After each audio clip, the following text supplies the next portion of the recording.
Ese es Jesucristo nuestro Señor.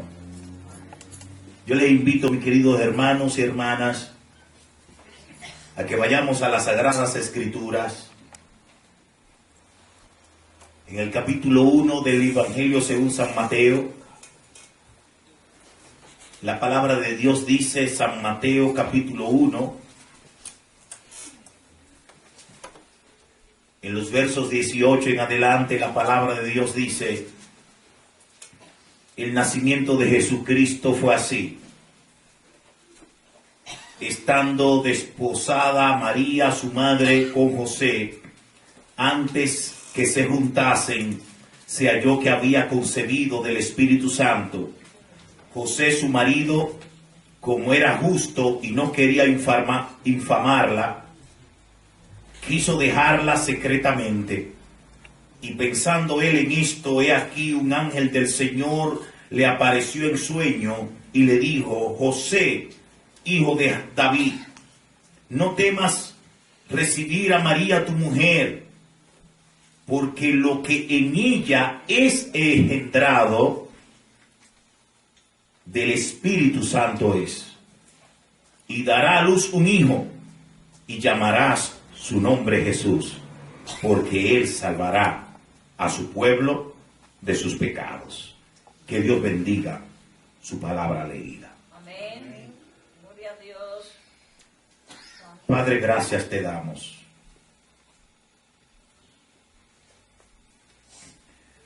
Gracias, Señor, por la oportunidad que nos ha dado de reunirnos en este lugar. Gracias porque te hemos alabado. Y gracias porque ahora vamos a escuchar la palabra predicada. Gracias. Oramos en el nombre de Jesucristo. Amén. Gloria sean dadas a Dios. Amén. Hoy quisiera hablarle acerca de lo glorioso en conocer a Jesucristo como el Salvador. Lo glorioso de haber conocido a Jesucristo. Lo glorioso de entender que no fue un mero niño que nació en Belén. Nació el Salvador del mundo. Y este Salvador del mundo para nosotros no ha pasado desapercibido, ni tampoco lo hemos leído como algo histórico, tampoco lo hemos aceptado como un buen hombre, sino lo hemos aceptado tal y cual la palabra de Dios dice quién es Él. Y claramente en el verso 21 del capítulo 1 de San Mateo, allí nos dice quién es ese niño llamado Jesús. Y darás a luz un hijo, y llamarás su nombre Jesús. ¿Por qué? Porque Él salvará a su pueblo de su pecado. Nosotros no solamente hemos entendido que nació, no solamente entendimos que nació en Belén, también hemos entendido por el conocimiento que nos ha dado el Espíritu Santo de saber y conocer que ese Jesús es el Salvador del mundo. Eso es lo más maravilloso y lo más glorioso. Ahora, hermanos, cuando uno lee esto que hemos leído, nosotros muchas veces nos puede llegar a nuestra mente: ¿qué pasó en el momento en que Jesucristo nació? ¿Por qué no se enteraron de esto? ¿Y por qué el mundo no ha podido entender que Jesús es el Salvador del mundo? Déjeme decirle algo. Que cuando Jesucristo nació en Belén, cuando hablamos de una casta de intelectuales y de ricos en el Imperio Romano, como también en Israel, déjeme decirle algo, que Jesucristo nació y es como que nació cualquier otro niño. Satanás quiso oscurecer la historia para no darle importancia del nacimiento de Jesús. Ahora, cuando uno lee la Biblia, uno se da cuenta, wow, y uno dice lo que se perdieron. No conocieron que ese niño que había nacido es el Salvador del mundo.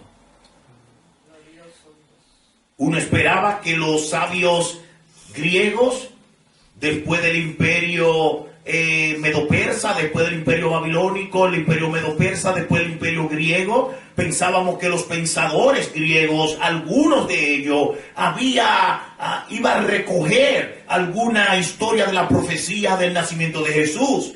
Quizá los escritores romanos y los sabios romanos que también salían de la gran casta intelectual del imperio griego iban a hablar acerca de Jesucristo. Cuando uno analiza los anales históricos, tanto de los escritores griegos como los romanos, nos damos cuenta que ni antes, ni en el medio, en el mismo momento, ni después, ninguno de ellos habló acerca de Jesús. Es decir, que hablando de la casta intelectual, ninguno de ellos estuvieron interesados en quién es Jesús. ¿Qué es Jesús? Cuando leemos ahora modernamente la historia, nos damos cuenta que los intelectuales no le interesaron en nada, ni la profecía, ni el nacimiento, ni tampoco las cosas que Jesucristo hizo. Ahora, ¿pasó desapercibido así Jesucristo? Miren, no. Jesucristo nació en un momento en que verdaderamente había una oscuridad intelectual y una oscuridad religiosa. No solamente nació en ese momento, nació también en un momento en que los grandes intelectuales en ese momento no eran los griegos. Ya los griegos o el imperio griego, cuando nace Jesucristo, había sido destruido. Ya los intelectuales griegos, lo más probable, todos los que conocemos, Aristóteles, todas esas cosas, habían muerto. Es decir, que los posteriores no se interesaron en hablar de Jesús. Pero hubo una casta de intelectuales que ni eran griegos ni romanos, que eran verdaderos científicos, hombres que estaban día tras día examinando las estrellas, examinando el sol, la luna. Comenzaron a investigar por los movimientos de las estrellas. Estaban muy interesados en conocer los tiempos a través de los astros, y también diagnosticaron y dieron una serie hicieron una serie de investigaciones que hasta el día de hoy son investigaciones científicas. Esto le llamaban los magos del Oriente.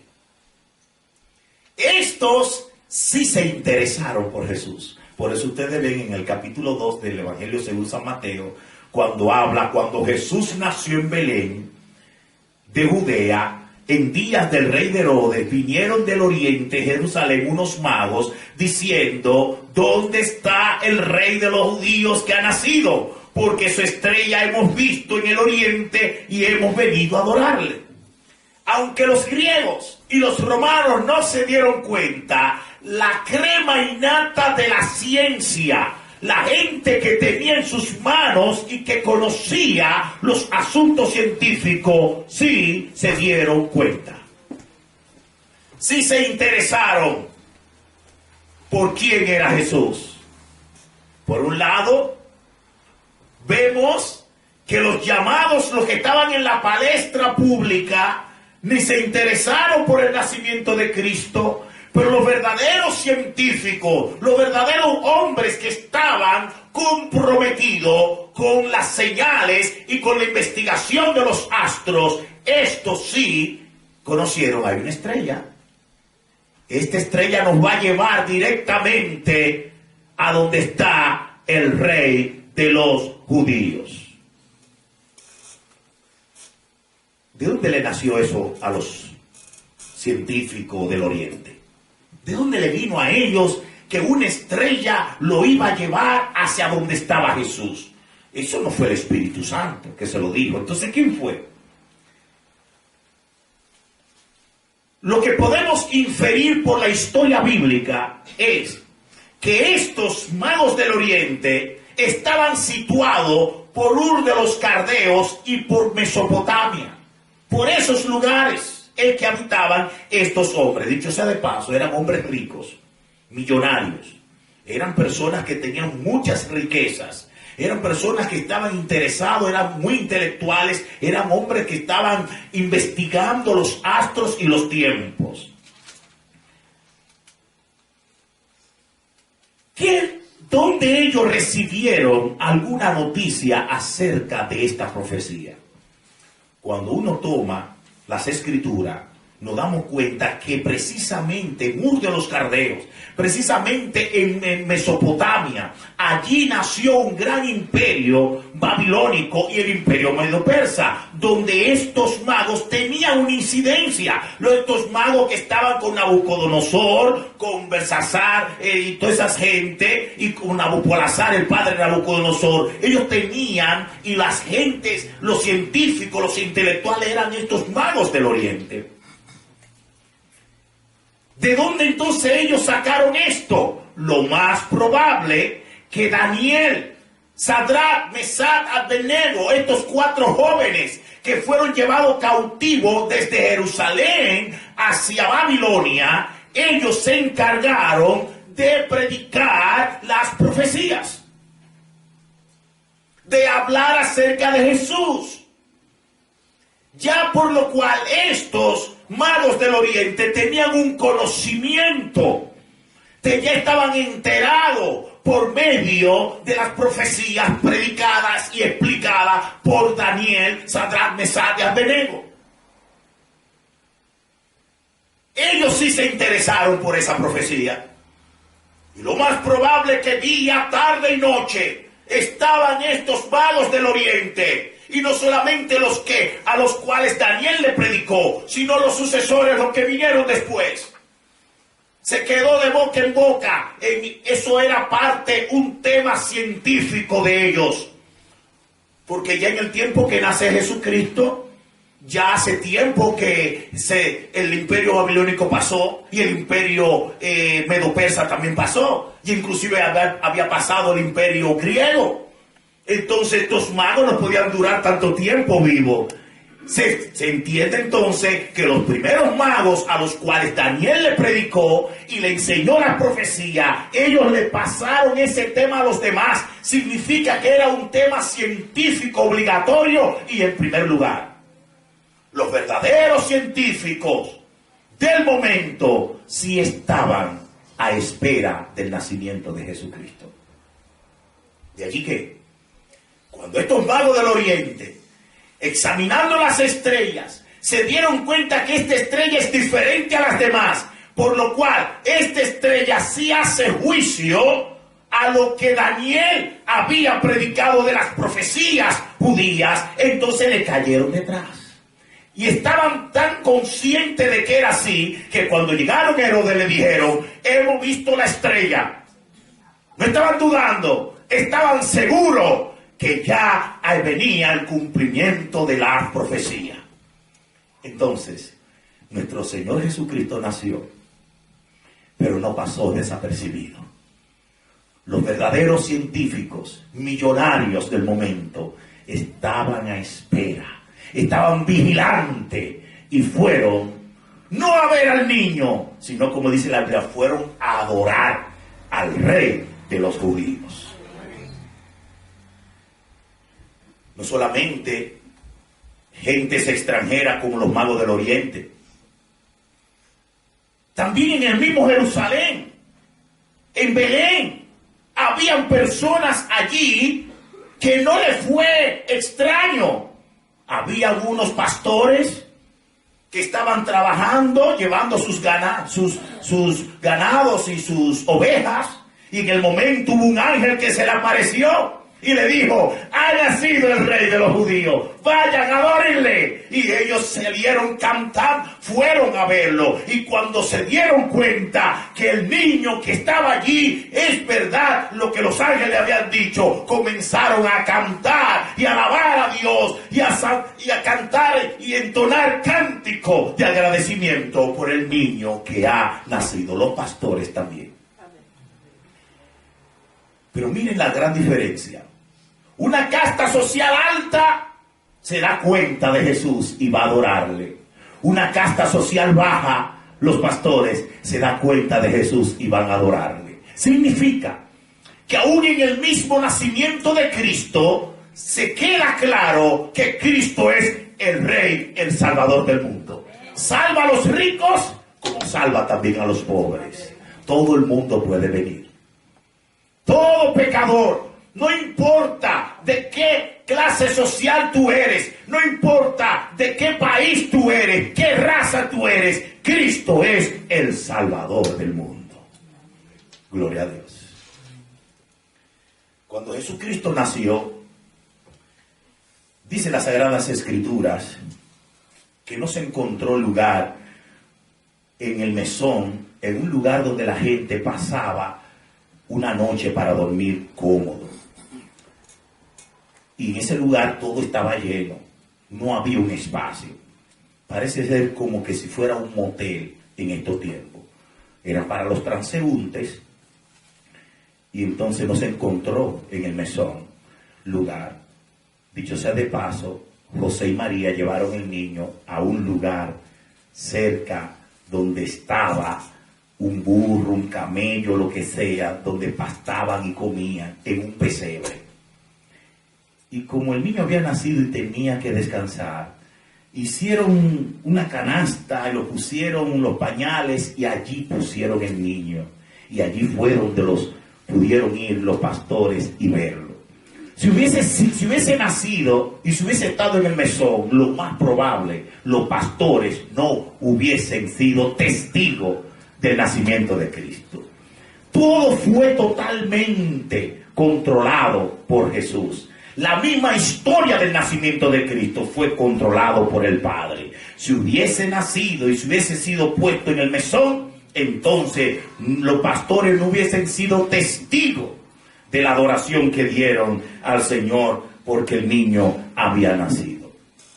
Todo fue totalmente controlado por el Padre y llevado a cabo por el Espíritu Santo.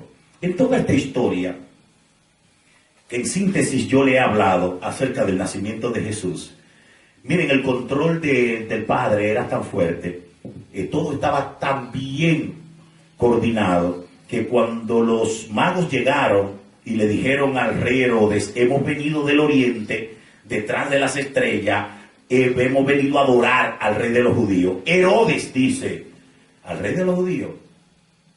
Espérate.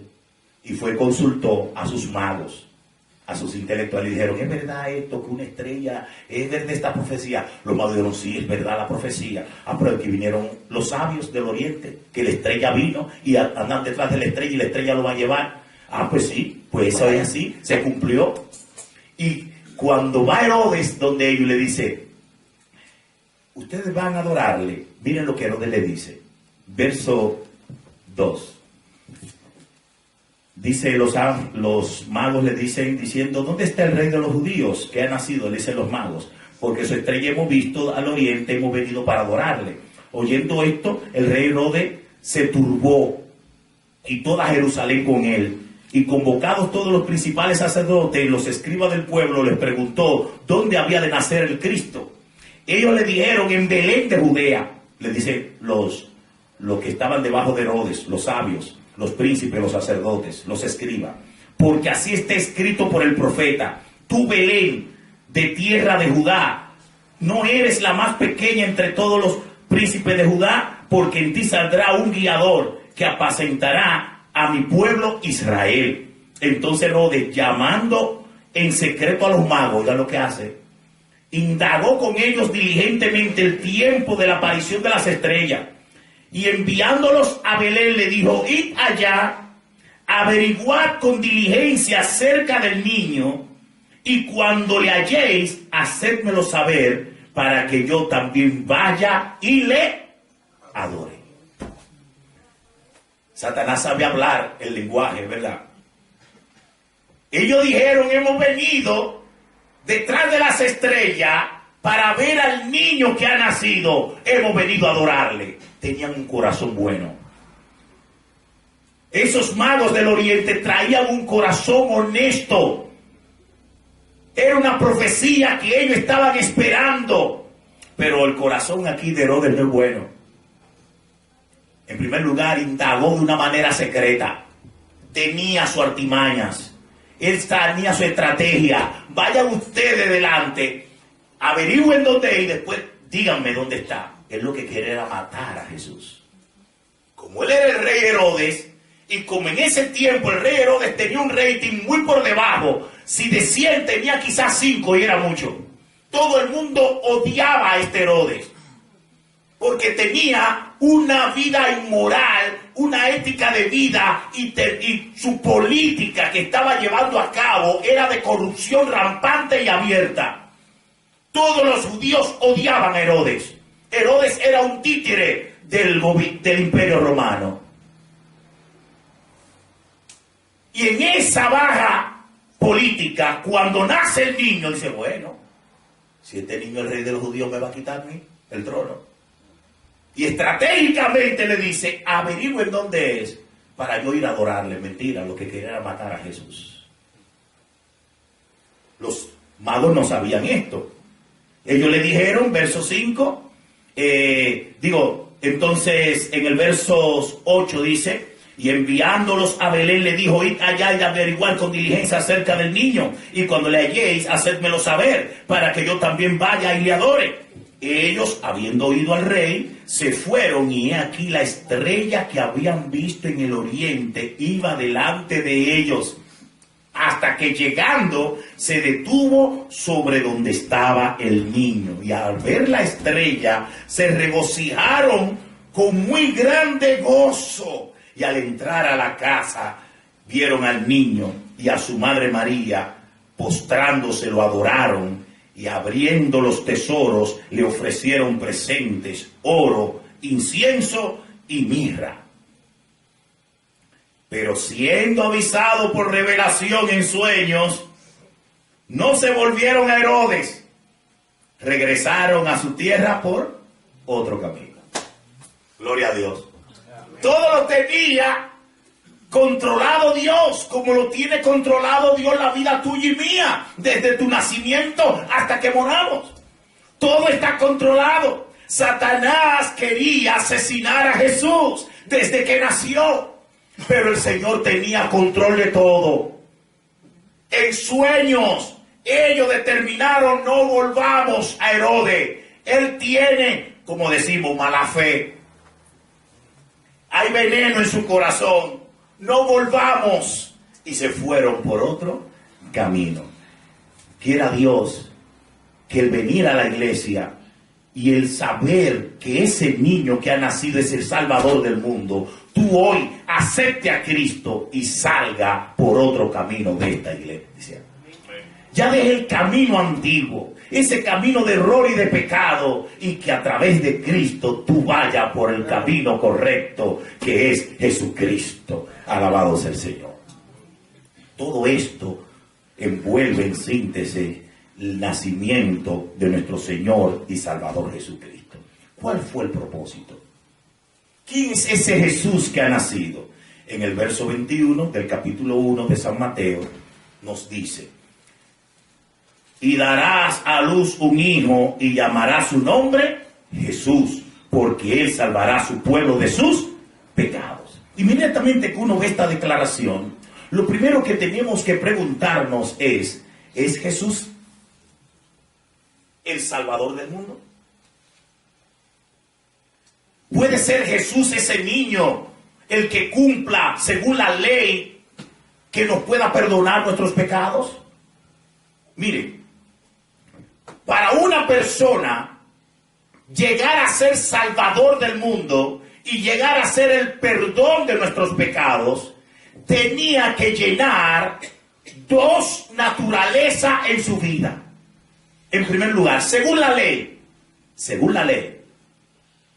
para una persona ser rescatada, ser liberada de su delito, miren de qué manera podía ser liberada según la ley. El que viene a librarle tenía que ser una persona semejante a ella, aquella que está bajo esclavitud. Esa persona que esté bajo esclavitud, la persona que venía a rescatarlo tenía que tener una semejanza, tenía que ser un familiar, tenía que parecerse, tenía que tener alguna afiliación.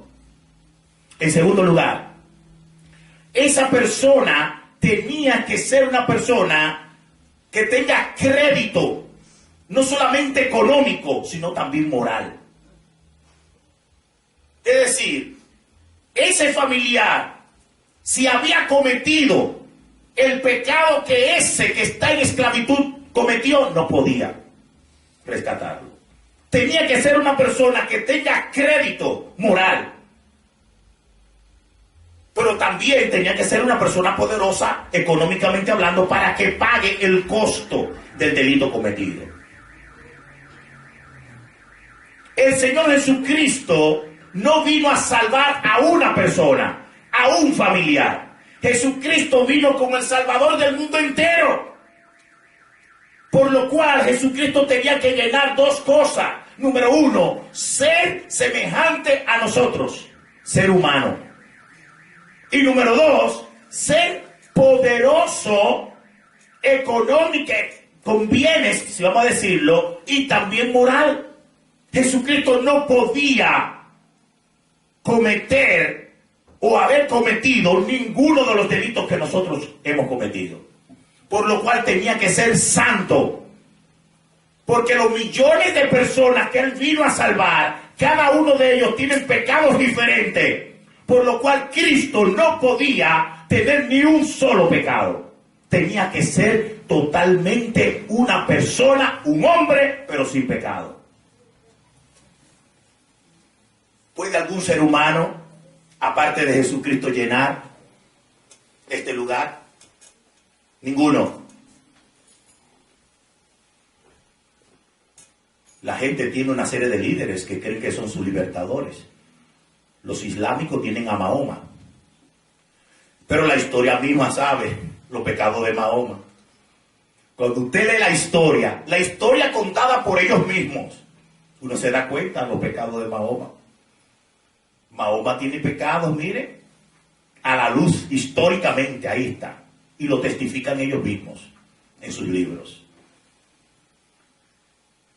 Quien se llame Buda, o a quien le pusieron Buda también, Confucio también,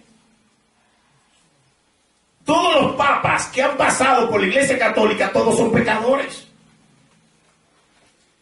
Y todos esos llamados santos que lo han santificado en la Iglesia Católica también son pecadores y pecadoras. Mita en Aarón, Mita pecadora y Aarón también. José Luis Miranda, el del 666, en la iglesia Creciendo en Gracia, también es un pecador. Ese es terrible.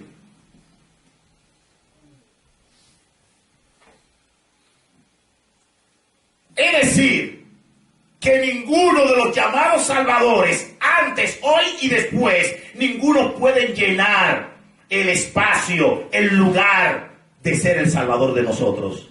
¿Por qué? Porque todos ellos son pecadores. Cuando Cristo nació, el nacimiento de Cristo ya tenía evidencia, pruebas fehacientes de que sí, ese niño sí podía ser el Salvador del mundo. ¿Por qué? Miren lo que dice el verso. Vayan conmigo ahora al verso 20, capítulo 1. Dice la Biblia, y pensando él en esto, he aquí que un ángel del Señor se le apareció en sueño. ¿Qué era que estaba pensando José? Ustedes saben que dice el verso 19, verso 18, el nacimiento de Jesucristo fue así, estando desposada María su madre con José. Desposada era que estaban juntos, vivían juntos, y se iban a casar, porque así era la cultura en ese momento judía. Desposados eran como novios, estaban ya comprometidos a casarse.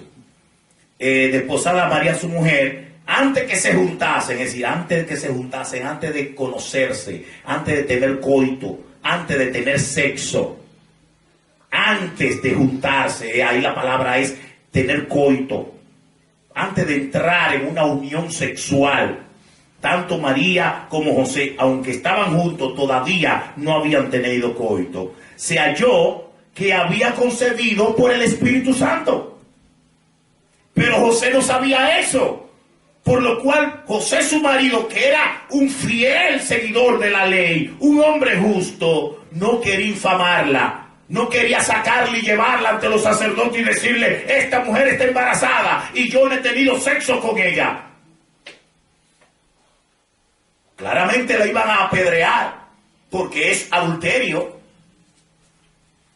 Pero quiso dejarla en secreto. Le dijo, María, yo te amo, pero yo no quiero llevarte públicamente y decir que tú estás embarazada.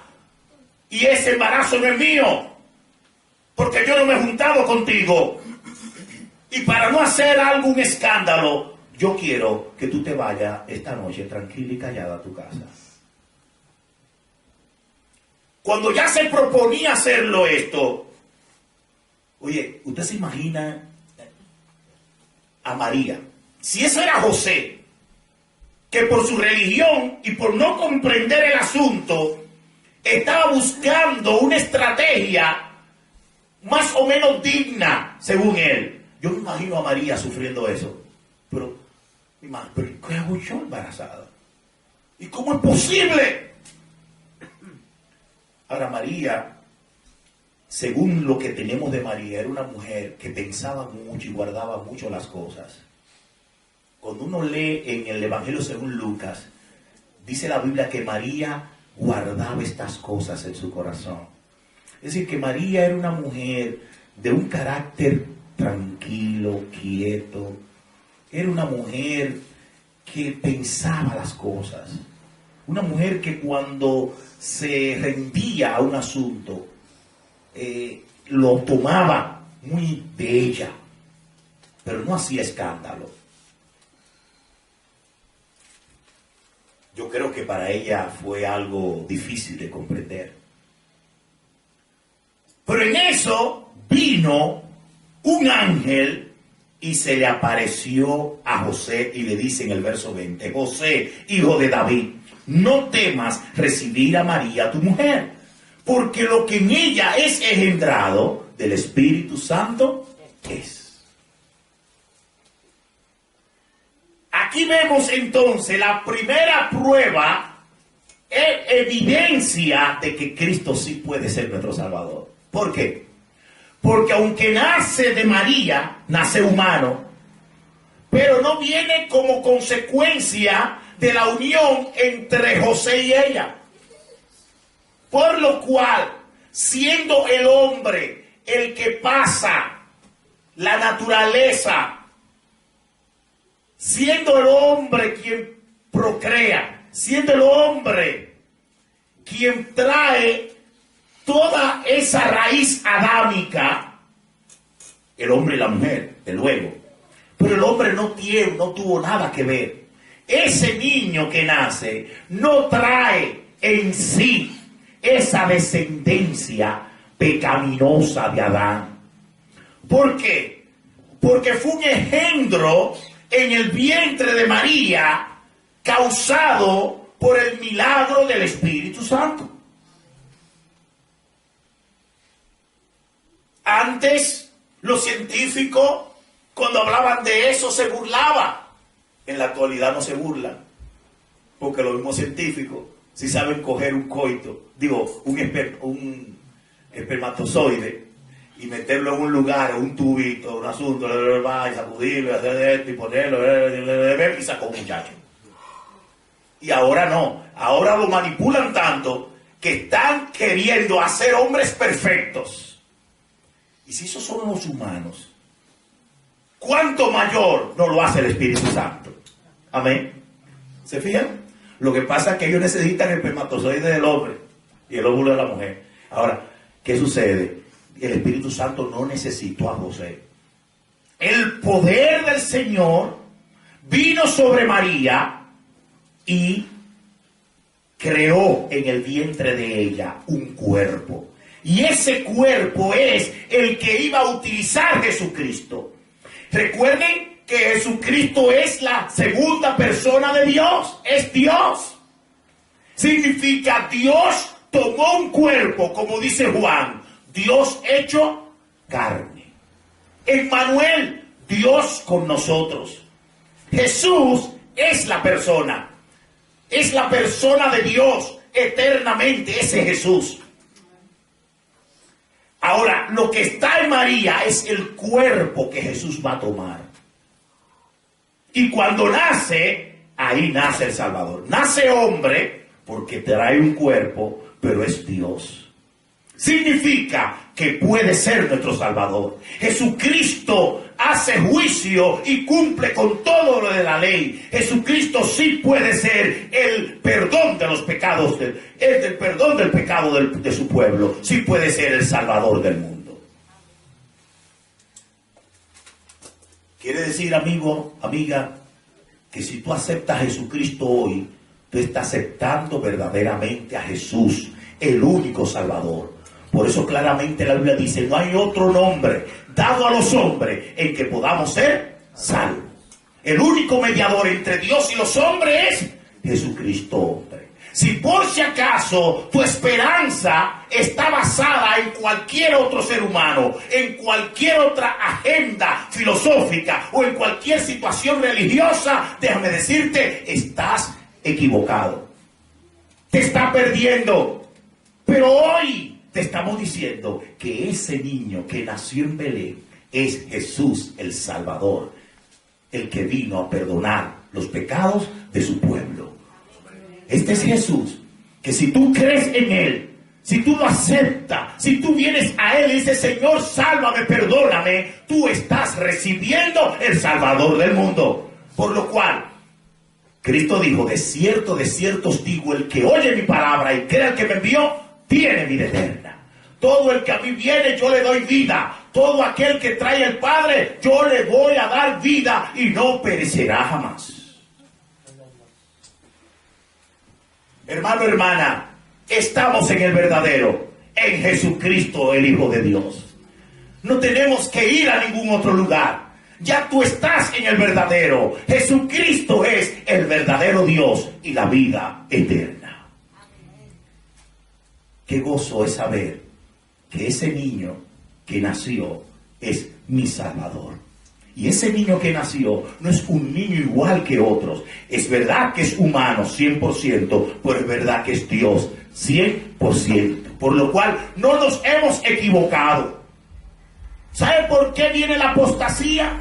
Porque después de uno confesar y creer que sí, este Jesús es el único Señor y Salvador, después tú te alejas y comienzas a buscar a otros dioses, a otro Salvador. Eso se llama apostasía, negar la fe. Y en ningún otro hay salvación. Hemos llegado y hemos conocido al único Salvador del mundo. Alabado sea el Señor. Este Jesús es entrado por el Espíritu Santo. Lo que nos está diciendo este verso es que nosotros creemos en el nacimiento virginal de Cristo. Nosotros sí creemos que cuando Cristo nació de un vientre de una virgen llamada María. Nosotros creemos que Jesucristo fue su cuerpo creado en el vientre de María por el Espíritu Santo, por lo cual fue un engendro del Espíritu de Dios. Eso es doctrina para nuestra iglesia. Nosotros creemos que Jesucristo vino inmaculado, sin pecado, por eso puede ser el Salvador del mundo. Porque si hubiese nacido de José y de María, fuera pecador. pero fue engendrado por el Espíritu de Dios en el vientre de María, por lo cual vino santo y sin mancha. Es Dios hecho carne habitando entre nosotros. Ese Dios hecho carne es el que tú y yo hemos conocido. Alabado sea Dios. ¿Y quién es este que ha nacido? Verso 21. Y darás a luz un hijo y llamarás su nombre Jesús. ¿Sabe por qué Jesús el nombre? Porque Jesús es Salvador. El nombre Jesús se llama el Salvador. Esa palabra Jesús significa Salvador. Y claramente porque Él salvará a su pueblo de sus pecados. Esta definición es clara, la cual va a dominar en todo el Nuevo Testamento. Claramente, Jesucristo vino a este mundo a perdonar los pecados de su pueblo.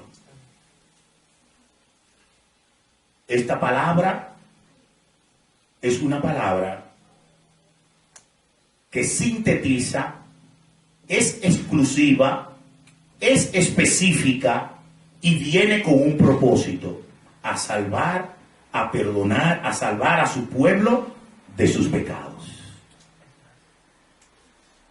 ¿Qué yo quiero decir con esto? Amigo, amiga, que está aquí entre nosotros.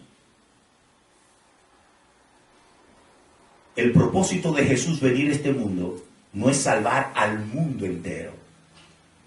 El propósito de Jesús venir a este mundo no es perdonar los pecados de todo el mundo. Porque si así fuera, entonces todo el mundo fuera salvo. Si así fuera, todo el mundo fuera perdonado. Pero el propósito de Jesús venir fue salvar a su pueblo de sus pecados. ¿Quiénes son pueblo de Dios? Aquí se está llamando pueblo. Según Pedro, pueblo es la iglesia, real sacerdocio, nación santa, pueblo adquirido por Dios, linaje escogido. ¿Quiénes son pueblos? Según el apóstol Pablo, dice que de los gentiles y de los judíos, a todo aquel que cree, el Señor ha hecho un pueblo. ¿Quiénes son el pueblo? Los que son de Cristo. ¿Cuál es el pueblo? Aquellos que han recibido a Cristo como Señor y Salvador. ¿Quiénes son el pueblo? Todo aquel que cree. Que puede ser ricos como los magos o puede ser como los pastores. Cristo vino a salvar a su pueblo de sus pecados. En otra palabra, Cristo vino a salvar a todo aquel que cree. ¿Cómo usted y yo llegamos a ser pueblo de Él? ¿Cómo usted puede tener seguridad de que usted es pueblo por lo cual sus pecados han sido perdonados y Cristo es su Salvador? ¿Sabe cómo usted lo puede comprender? Oigan esta palabra. Dice el apóstol Juan: a los que le recibieron, a los que creen en su nombre, Él les dio potestad de ser llamados hijos de Dios. Significa que no todo el mundo es hijo de Dios. Eso me creía yo antes. Yo creía que por nacer de una madre evangélica, de un padre evangélico, yo era cristiano. Y después me di cuenta que no. La salvación no es una herencia. Eso no se hereda. La salvación es un encuentro personal con Cristo. Es un arrepentimiento delante del Señor. Es cuando tú te encuentras ante la fe de Jesucristo y te das cuenta que eres un pecador y que Dios demanda que te arrepientas y creas en Cristo para perdón de tus pecados. Es un momento en tu vida en que tu corazón no puede resistir más, sino hincarte y decir: Señor, salva mi alma. Necesito que me salve.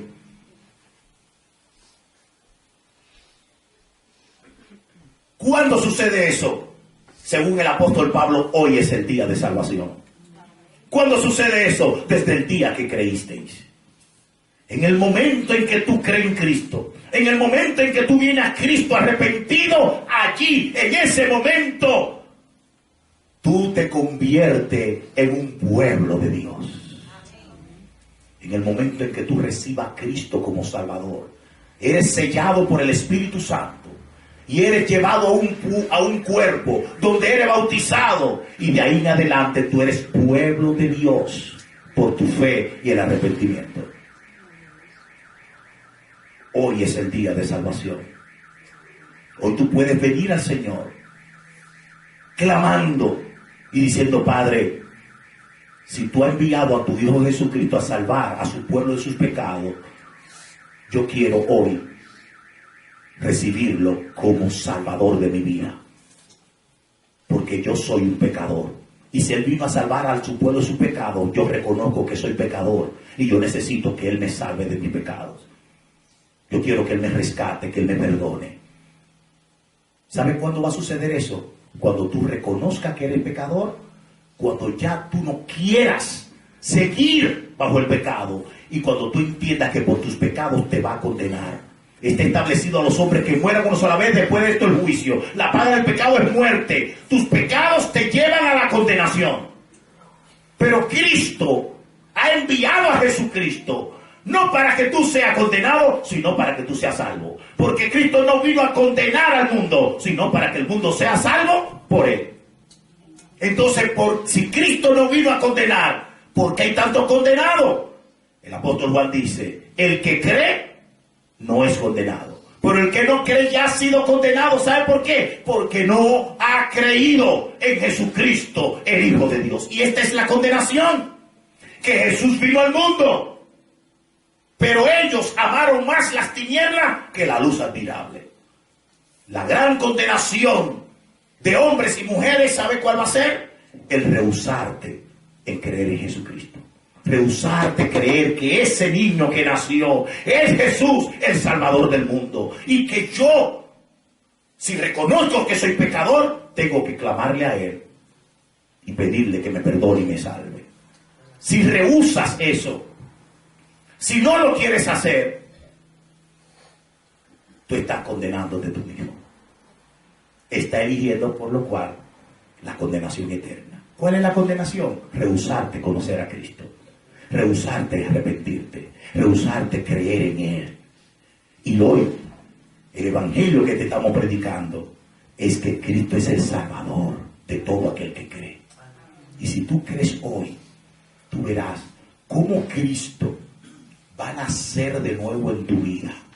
Cómo Cristo te va a hacer una nueva persona. Cómo Cristo va a poner un nuevo nacimiento en ti. Y tú serás alguien nuevo. Dice el apóstol Pablo: de modo que si alguno está en Cristo, nueva creación es. Nueva criatura es. Las cosas viejas pasaron y aquí todas son hechas. ¿Sabe lo que dice Jesucristo? De cierto os digo, el que oye mi palabra y cree al que me envió tiene vida eterna. Y no vendrá condenación, porque ha pasado de muerte a vida. Hoy tú puedes nacer de nuevo.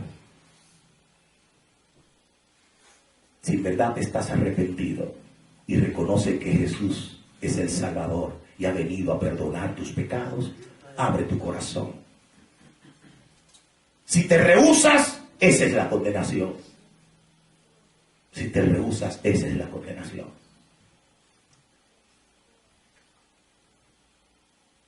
Este es Jesús. Y nosotros hemos conocido a Cristo como nuestro Señor y Salvador. Así que cuando cantemos, cuando alabemos al Señor, cántale con la seguridad de tu corazón, que si tú te has arrepentido y has conocido a Cristo, tú eres salvo, por lo cual cántale con gozo, cántale con seguridad, sabiendo de que ese Jesús es el Salvador tuyo. Que Dios te bendiga. Vamos a orar.